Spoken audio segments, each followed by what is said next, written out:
We all went in, and it was me and my cousin Chrissy and my cousin Cody. We went in and asked my mom if we could go down and get some Frosties before dinner.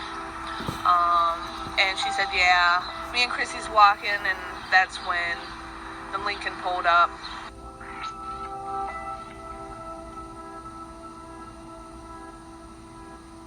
From the very, very beginning, they drilled it into my head, they drilled it into her head, that, you know, if we try to act up, something really bad was going to happen.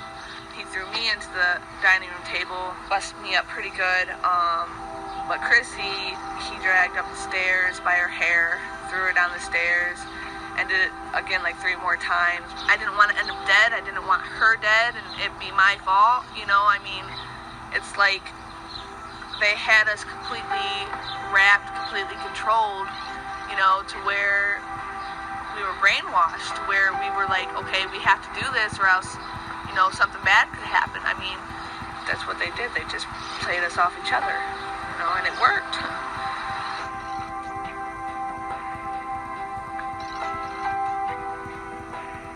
A lot of the truck stops I go into, you see a lot of the girls, and a lot of them are very young. This one, she didn't even look 13, 14 years old. She had a little mini skirt on. But within 30 minutes, that girl had done been in 3 or 4 trucks. My son and I were driving through Oklahoma City, had the radio on, and the guy comes on the radio, hey, anybody want any underage girls? To realize that this is going on in America is disturbing. When most people think of the problem of child prostitution and sexual exploitation of children, they think of it as being a problem for foreign countries, for third world nations, and doesn't exist here in the U.S., and that's just not true. If you have adult prostitution going on in your area, you have child prostitution going on in your area. Here we are, you know, I'm 15 years old, my cousin's 14, and we're here at a truck stop, you know, being forced to work it, you know, being forced to go from truck to truck, asking, you know, if the guy would like to have sex with us, you know, and we're young girls, terrified out of our minds. Nobody wakes up and says, gosh, I'd really like to sell myself on the streets today. That is something that is being directed by the victimizer, by the trafficker. And these kids find themselves in a situation they literally cannot get out of. It was just an awful experience how many truck drivers, you know, was okay with it. You know, not thinking that, you know, this is somebody's daughter, you know, this is somebody's family member, you know, that it is missed. You know, you don't think of that, you know, that they don't want to be here. The trucking industry is in a unique position because they actually will be in locations that pimps will bring in their victims to be prostituted out. Those being truck rest stops and service stations and things of that nature. What we have primarily done is created thousands and thousands of wallet cards with the national hotline number on them, and they also include, these wallet cards includes indicators to look for that you might be interacting with a potential trafficking victim.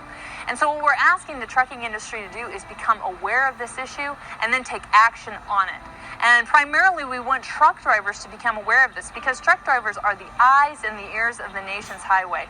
And so if these folks can see what's going on at the truck stops and at the rest areas and make those phone calls and give specific details when they call, we really feel they will put a dent in our country's sex trafficking issue. So where your truckers can help out at their rest stops, you know, they know who's coming in. You see a car pull in or a navigator pulling in. Why is a navigator pulling in with 10 girls in it and one guy behind the wheel? And all of a sudden you've got a bunch of young girls walking out in revealing or lingerie clothing and knocking on cabs or talking over CVs saying, hey, you know, is anybody looking for a date? We want truckers, when they call the national hotline, 1-888-3737-888, to be as specific as possible and give actionable information. And what we mean by that is that when they call in with those tips, tell us more details about what was suspicious, so that when we turn over these tips to law enforcement, they're able to open an investigation regarding them. As an investigator, it's always details is what helps us. If you can, simple things that you can note: what's the vehicle, the color of the vehicle, the make of the vehicle, description of any of the occupants, the girls, how many, race, possible age that you think it may not be. If you can get a license plate, what state, what the plate is, that's fantastic. If you can get a description of who's driving it, who's in control of it. If you can take pictures say 1,000 words. And if you have a camera or an iPhone, whatever it might be, that's a fantastic piece of evidence and piece of information that we can use. You know, it's getting involved that much. We're not saying go out there and grab the girls and try and drive away with them. Now, don't try and rescue them on your own, but even the smallest kind of little details that you guys have that can provide us with good help and have helped to recover girls and save kids. And that's really what it's about. And every one of these kids that are recovered and saved, what you have to remember is you're preventing hundreds of rapes going on. Every one of these guys that we arrest, that's preventing hundreds, if not thousands, of kids of being raped and abducted. The average age for a young girl to enter the sex for sale industry in the United States is 12 years old. And these girls need help. And sometimes even it's our young boys. These are America's children. And so what we are asking the trucking industry, the people who can help and make a difference because they're out there. Pimps have identified truck stops as a great place to sell these girls. Truckers come and go. It is so easy for them not to think about it or worry about it. But what we are asking truckers to do instead is take a look at these young girls. Try and enter in. Recognize that this is somebody's daughter. This is somebody's family member, and that you can make a difference here if you pick up that phone and call the national hotline. And so many people turn a blind eye to these girls. In fact, a third of them are usually runaways. They're coming from abused homes. These girls' lives from start to finish have been horrific. And so they need an everyday hero. They need someone to pick up that phone and make the call on their behalf, and hopefully it leads to their rescue.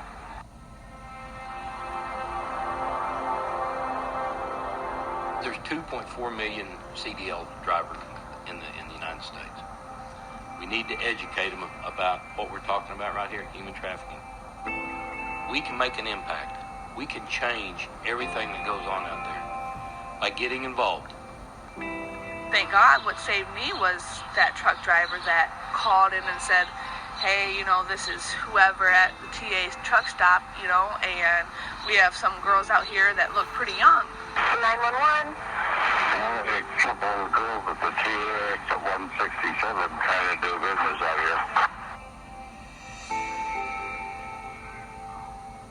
Because this trucker made the call, I have an opportunity to actually have life. You know, I have this baby. This is the second one now, second one on the way. I have a little girl. This is a little boy.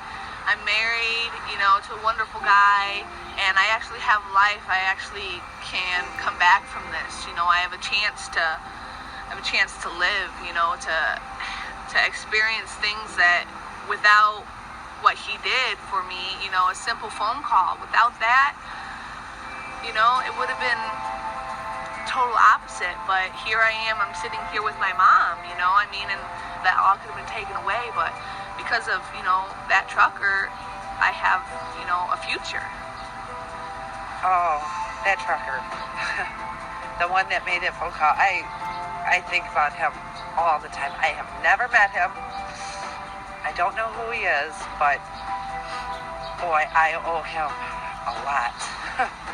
If it wasn't for him calling the police and saying that she just doesn't look right there, I have no idea what would have happened. Boy, am I thankful to him, to that truck driver. God, am I thankful to him. And if he ever sees this, thank you.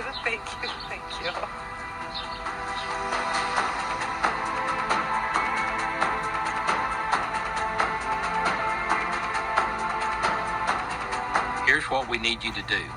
Get your hands on a wallet card. Carry it everywhere. And when you suspect human trafficking is taking place, Call the national hotline number at 1-888-373-7888 and tell them what you see. They need truckers anywhere and everywhere to flood them with calls and tips about what is going on out there. Truckers are the eyes and the ears of our nation's highway, and you all see what most cannot or do not. So make the call and save lives.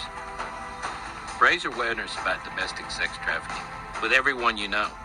Talk about what you've just seen on this video. Tell the stories of these young girls and help educate other members of the trucking industry so they can become Truckers Against Trafficking. Ask your safety director to show this DVD to your entire company. Make human trafficking a regular